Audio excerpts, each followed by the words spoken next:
Hey Finxters, and welcome to this video. My name is Christian Meyer, I'm the founder of Finxter.com, and in today's video we are going to discuss whether the Python freelancing niche is for you. Whether this is your niche, whether this is a niche where you should put your energy in, and where you should spend your time and efforts learning it. And niche selection is critical, so make no mistake. So many people will tell you, yeah, select any niche, you can succeed in any niche and so on, and this is partially true. I mean, you can if you master any niche, if you join the top, say 5 to 10% in any niche, you will make a lot of money, and you will earn a lot, actually, to more than you need to succeed and in life. And this is basically it's sound advice. But if you select the right niche, then you can make 10 times or 100 times the amount as a top 5%er as you can make in the wrong niche. And yeah, an example would be, say, if you select a niche, old niche like Scala programming versus machine learning engineer. So if you belong to the top 5% machine learning engineers, you will make $1 million per year. But if you are like top 5% Scala programmers, then maybe you will make 6 figures. Probably you will make 6 figures, maybe 200,000, but you will make 5 times less. Okay, so therefore, I mean, niche selection is king. And then the interesting question for you as a potential freelance developer or as a developer overall is: should you go into the Python developing niche and become a freelancer as well? Or should you just go into the Python developing niche without becoming a freelancer? What is like the more attractive niche? And I've recently read a book, it's called The Star Principle from Richard Koch. He's the author of the 80-20 principle as well, but he has written a few more books, and actually I like this star principles a lot. I like it at least as much as I like the 80-20 principle. So both books are recommended reads, you should read both, but the star principle is interesting for employees as well, because he discusses which companies are attractive for you to work in as an employee. So not only to work in, but also to invest in. So he made all his money virtually investing in so-called star companies and working for so-called star companies. So what are these star companies? These star companies have two properties. They are industry leaders. So they are leaders in their industries, and they are in an industry that grows at least 10% per year. So they are, to summarize it, industry leaders in a high growth industry.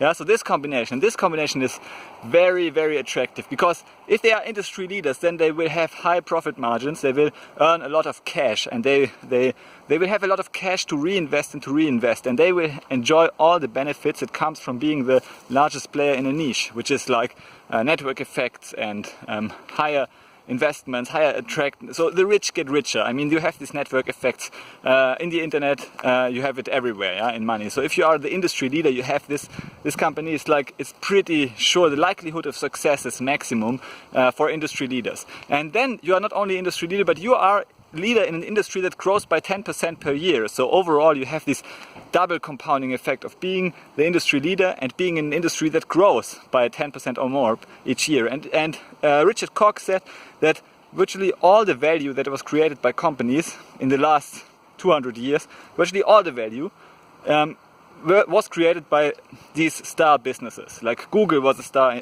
business, yeah, when the search engine market grew double digits every year. The employees who joined Google or Facebook or Apple, all these star businesses, when they just were growing more than 10% per year, all of them became millionaires because they selected the right niches, the right industries to put their efforts in. And it doesn't really matter whether you invest in these companies, whether you work in these companies, or whether you work for these companies or around these companies. So usually you will have a lot of benefits by being part of this whole trend, of this niche that grows double digits every year, and focusing on the companies that are the industry leaders in these niches. And as a developer, as a coder, you have an industry that grows, say, maybe 5%. It's just my rough estimation, maybe 5% per year. So it's an attractive industry, but it's not a star-like industry anymore. Yeah, coding is still very important, and it will become more important over time, but it's not this high growth niche that it once was.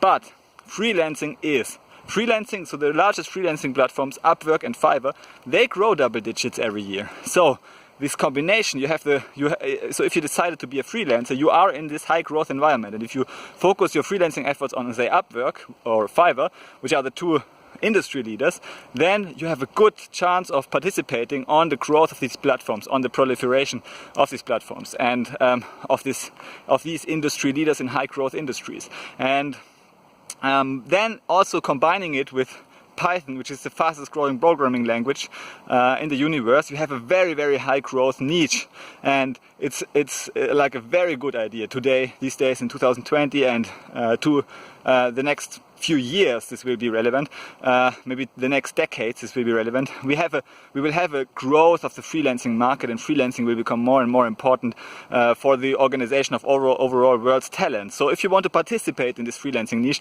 then you should consider becoming a Python freelancer. And I have a lot of resources helping you with it. You can, for example, join my free webinar, How to Build Your High Income Skill Python. I give a link in the description below, and also my new book, Leaving the Rat Race with Python. And yeah, hope this video was helpful for you. Check out my other videos, subscribe to the channel. I will release a lot of freelancing material in the future. Thanks for listening to this, and see you in the next video. Bye!